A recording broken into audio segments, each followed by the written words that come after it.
আসসালামু আলাইকুম ভিউয়ার্স, নাফিসাস কিচেনে আপনাদের স্বাগতম। আজ আমি আপনাদের খেজুরের রস দিয়ে পায়েস বানিয়ে দেখাবো। আর যারা এখনও আমার চ্যানেলটি সাবস্ক্রাইব করেননি তারা প্লিজ আমার চ্যানেলটি সাবস্ক্রাইব করুন। তো প্রথমে আমি খেজুরের রসটিকে জাল দিয়ে ঘন করে নিব।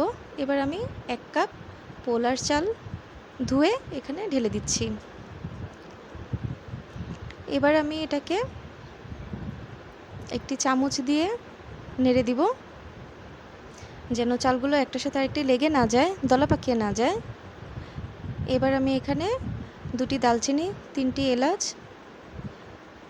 2টি তেজপাতা ছেড়ে দিচ্ছি। দিয়ে এটাকে আমি একটি চামচ দিয়ে নেড়ে দিব ভালো মতো। তো ভিউয়ার্স, এখানে আমার একটি ভুল হয়ে গিয়েছে। এখানে আমি পাত্রটি ভুল নির্বাচন করেছি।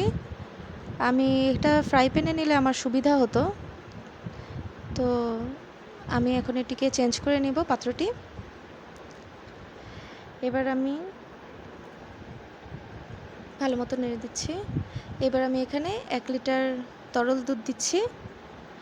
তো আপনারা একটা জিনিস খেয়াল রাখবেন, যখন আপনারা দুধ ঢালবেন, তো আরেক হাতে চামচ দিয়ে এটিকে ভালো মতো নাড়তে থাকবেন। এই কাজটি খুব সাবধানে করতে হবে, নাহলে দুধটা পড়ে যেতে পারে। ভালো মতো আমি নেড়ে দিচ্ছি।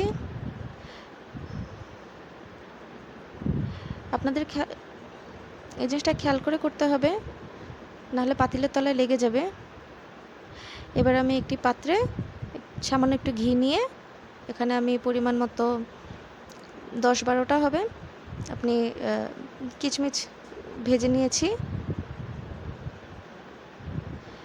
কিশমিশটা একটু লাল হয়ে গেলে এটা আমি পায়েসের মধ্যে ঢেলে দিব।